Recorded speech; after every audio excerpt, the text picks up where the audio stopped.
Hi, I'm Linda and I'm in my yard because it is a beautiful spring day. It's March and it's really warm. It's not going to stay that way, but it's a good time then to do some garden cleanup and getting ready for the spring. Now, most people would consider that I didn't clean up my garden last fall, but I purposely leave the plants standing so that the seeds can drop and self-sow, or so that the seeds can be food for wildlife.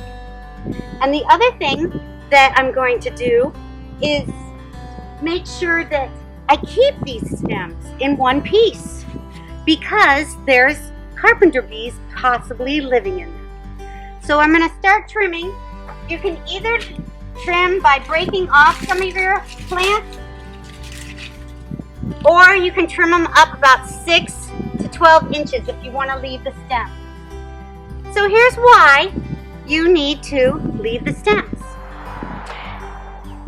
In this garden, I have bergamot stems, some wild bergamot stems still standing, and below it, I have snowdrops.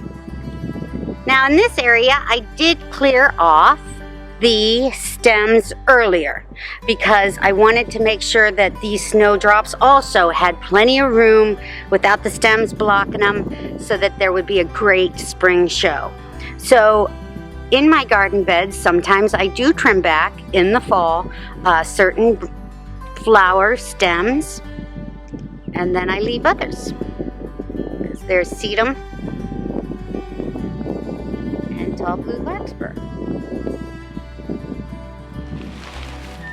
So after you're done raking, you can see there's lots of plants just waiting to come up, but I don't want to totally expose them to the very cold temperatures that are soon to come.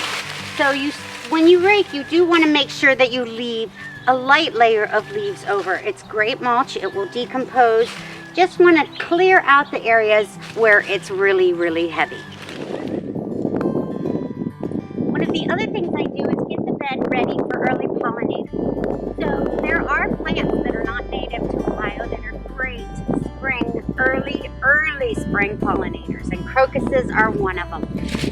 However, tons of leaves come to this garden bed and mat it up. Now I like to leave the leaves because it's great mulch and it's great compost, but you got to make sure that they're not matted down so much, like right over there, to make sure that it doesn't keep these plants from coming. Earlier today, there were honeybees all over this gathering lots of pollen. So it's a great nectar and pollen source for our earliest bees. So if you like to get crocuses, it's a great sign of spring. So there's a reason that I've been asking you to leave your stems and not burn them, not throw them in the trash, not mulch them and all up.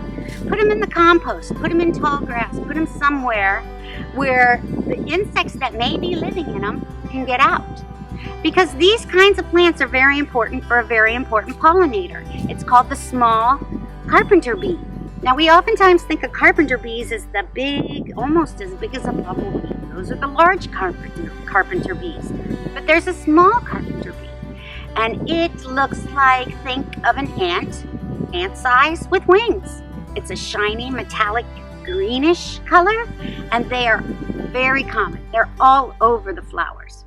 So the adults have lived the whole winter in dead plant stems, whether that's herbaceous plants, flowers in the garden, or dead stems on the branches.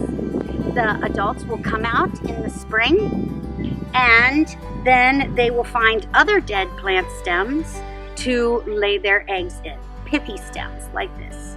What they do is they tunnel into the stem, they fill the tunnel with pollen, a pollen ball, they lay their egg on the pollen ball. When the egg hatches, the larva eats the pollen, grows, pupates, and changes into an adult small carpenter bee.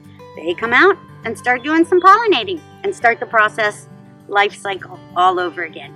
So keep your plant stems standing in the winter and then dispose of them properly in the spring.